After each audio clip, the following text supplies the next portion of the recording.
Yo, what's going on, guys? Jared here. Today I want to bring to you a little bit more of a fun deck than I would say. It's definitely still this could definitely still win your locals, but it's definitely not like the Snake Eye tier 1 deck, right? But this is definitely something that is more fun and that a lot of people really enjoy, and that is actually the Bystial strategy.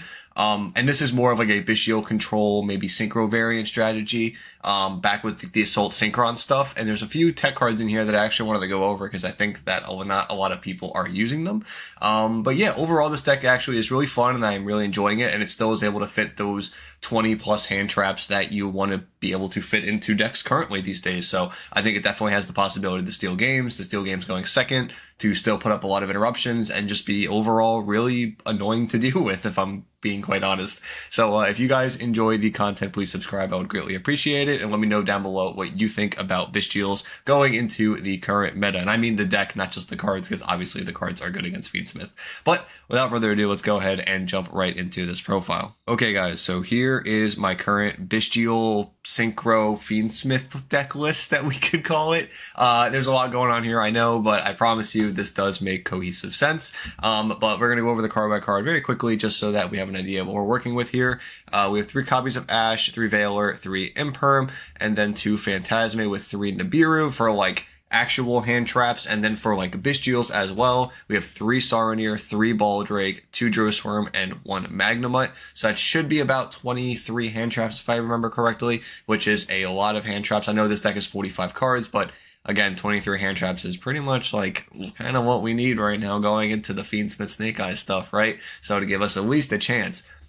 For the not hand trap stuff, we have some Synchron cards. I have 3 Assault Synchron and 1 Tuning to search it. I just wanted like enough copies of this to see it more, and I think that this like 4 to 5 is a good number for these to be at, because you don't want to draw too many of them either.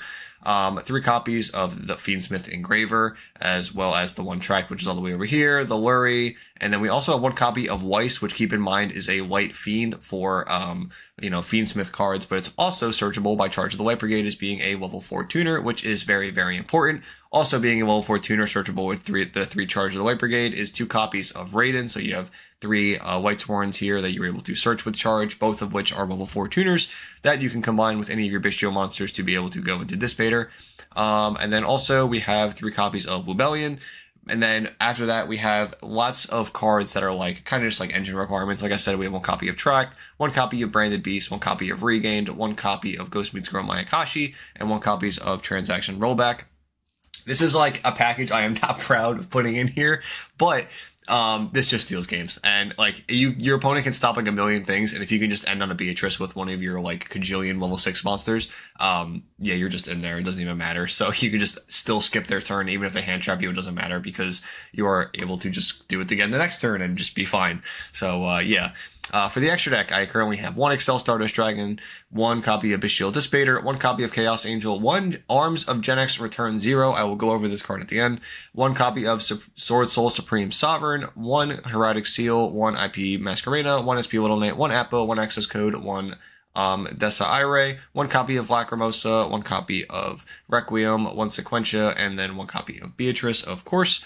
Side deck, I just have a couple extra options that you can play in the extra deck as well, which is the High King Caesar, the Necroquip Princess, the Boral Sword Dragon, help end games if you're not liking Access Code, and then 1 copy of Crimson Dragon, help switch through the level 10s, because there's multiple level 10s here, and Crimson might be easier to be able to differentiate between the certain requirements, because you can only make certain things with other certain things, so Crimson Dragon might actually have a place in here to kind of bridge them together in a way.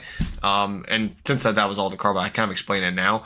Like, so if you want to make Dissipator specifically, you have to use a Bystial monster to go into Dissipator, because you need that non-tuner level 6. You cannot use the Fiendsmith. But if you want to go into the Gen X, you have to use Assault Synchron to be able to go into it, because these are not Dark Tuners at the same time. Which, ideally, for the Gen X, you have to use either Assault Synchron plus Rebellion or Assault Synchron plus the Excel, which would be in tandem with the 6 anyway.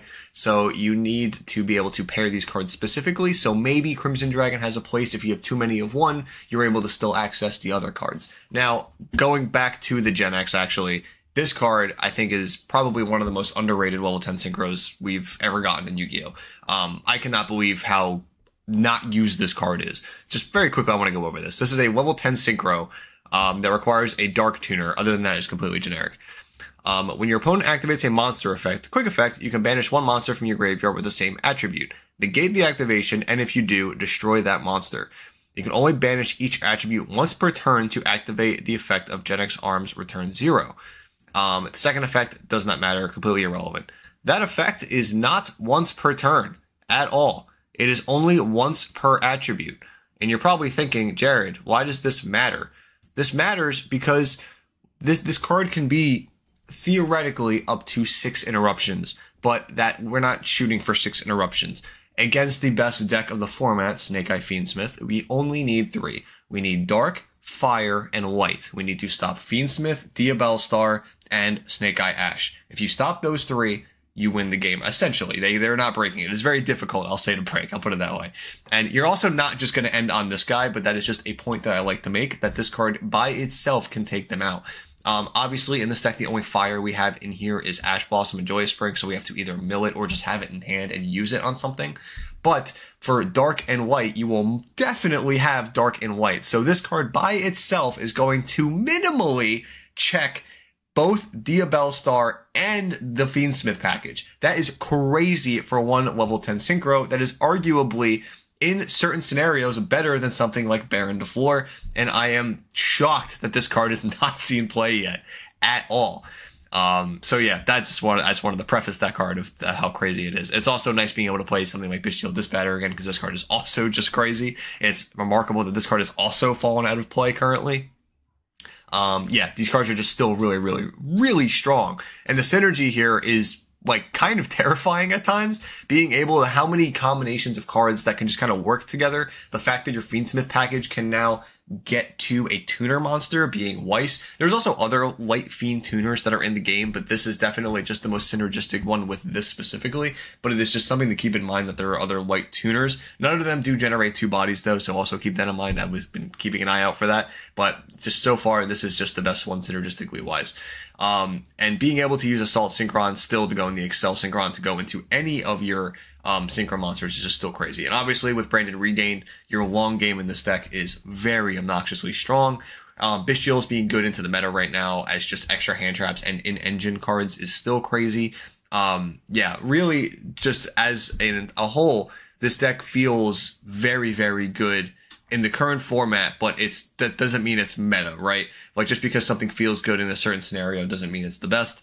Fiends and Snake Eye is still the best. Ubel is probably above this still, but these also trade very well in the Ubel, so keep that in mind. But overall, I really, really like this deck. And I'm having a lot of fun messing around with it, to say the least. So, overall, let me know any suggestions you guys have down below, or let me know what you guys think about this deck, because I am really, really liking it. I'm really liking this card as well. Like I said, this was a discovery that I'm really, really having a blast with.